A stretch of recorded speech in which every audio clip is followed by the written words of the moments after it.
Tem uma turma com 15 alunos, grande parte dos alunos já estão em um desenvolvimento muito bom, mas acabam entrando alunos que passaram pela AMA, porém sua coordenação está abaixo. Pedro, esse que é o problema, né? No mundo real as coisas são tão mais difíceis, as coisas podiam ser mais fáceis para a gente. Deixa eu tentar mostrar aqui para vocês. Eu não lembro se a gente falou isso na nossa última aula. A gente já falou isso com certeza numa aula de planejamento. Se ela ficar comigo, eu acho que sim. A gente pode seguir. O ideal seria que nós tivéssemos os níveis de aprendizagem. Tem um vídeo no meu canal do YouTube sobre isso também, pessoal. Como fazer plano de aula, plano de curso. O ideal, Pedro, seria que nós tivéssemos os níveis de aprendizagem. Em cada nível, nós tivéssemos o objetivo do nível, e para os outros também. E a partir dos objetivos que você vai determinar quais são os conteúdos de ensino. A partir do momento que você sabe os conteúdos de ensino, você tem critérios aqui para poder propor uma ficha de avaliação. Então você vai saber, para entrar no nível 1, quer dizer, a criança só pode ir para o nível 2 se ela souber fazer os conteúdos do nível 1. Beleza. A criança só pode progredir, o adulto, seja lá o que for, para o nível 3, se ela souber os conteúdos do nível 2. Esse seria o nosso mundo teórico ideal. Mas mesmo assim, Pedro, aqui terão as variações de desempenho, mas o grupo não vai ser tão heterogêneo a ponto de uma criança não botar nenhum roxo na água e outra criança conseguir nadar 200 metros.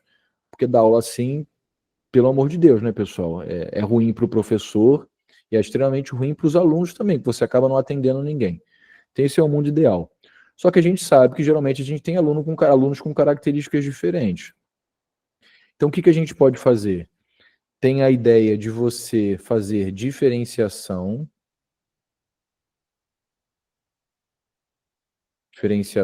e individualização das atividades.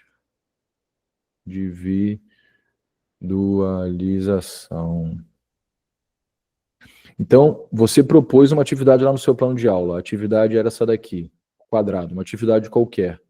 E você propõe, ou você já sabe que pelo grupo ser relativamente heterogêneo, que eles nem todos vão conseguir fazer o quadrado desse jeito. Tem criança que pediu para fazer o quadrado daquele jeito, o quadrado ficou desse jeito aqui. Pequeno. Né? Ou seja, aquilo que você propôs não foi feito da maneira que você gostaria. Você pode, para esse grupo de alunos, inicialmente, diferenciar a atividade. Só que a gente tem que ter cuidado com o seguinte, Pedro. Se você tem um objetivo para aquela aula, a diferenciação tem que ser de uma maneira que você permita que as crianças continuem caminhando para alcançar o objetivo da aula.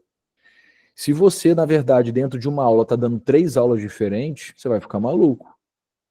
Não tem jeito, pessoal.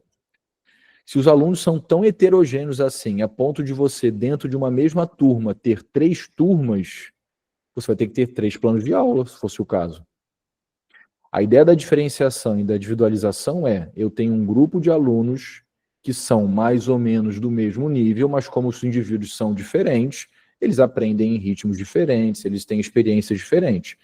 Então, eu propus isso aqui, que é o quadrado, porque eu acredito que a maior parte dos alunos consegue fazer isso aqui, mas tem um grupo que não consegue. Então, para eles, eu vou diferenciar a atividade. Sei lá, eu queria fazer uma atividade sem prancha. Alguns alunos não conseguem fazer. Então, para aquele grupo de alunos, eu utilizo a prancha. Mas a intenção é que, aos poucos, eles deixem de usar a prancha. O que seria individualização? Dentro desse grupo aqui, você ainda tem um aluno que não consegue nem fazer com atividade diferenciada. Aí, para ele, você tem que individualizar. Senão, ele não faz a atividade. Não faz de jeito nenhum. Essa é a ideia. Lógico. E os pais, se estiverem observando, vão comparar também. Por que o meu filho faz e o outro não faz? Eu acho que seria muitas vezes não, algumas vezes quem é o próprio coordenador, ele não entende essas discussões que a gente tem aqui. Então, eu acho que seria importante, e o gestor, pensar na parte financeira. Então, seria importante que nas reuniões dos professores essas situações fossem apresentadas e com argumentos e soluções.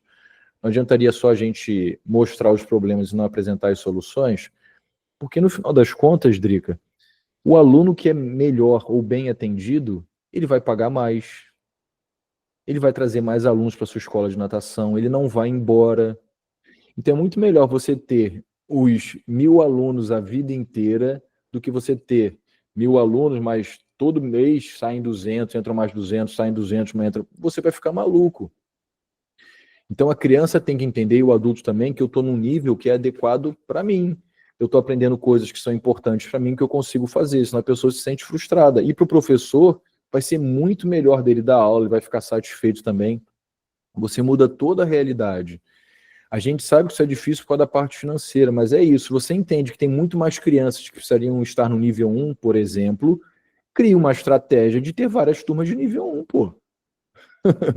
Né? Ah, não, a gente precisa de mais crianças no nível 1. Pô, mas vou botar 70 crianças numa turma, vou botar 50, já deu aula para 40 crianças numa turma. Não é bom, pô. Não é bom. A gente leva durante um tempo, mas é normal que tenha diferença entre as pessoas. Aí quem é bom, quem já sabe mais, deixa de se desenvolver. Quem também está aquém, está abaixo, deixa de melhorar, a gente acaba sempre atendendo quem está no meio do caminho. Ou seja, a gente acaba não atendendo quase ninguém. Isso não é bom. Eu acho que esse é o argumento, pessoal. A gente está tentando criar uma condição de aprendizagem melhor para o seu filho.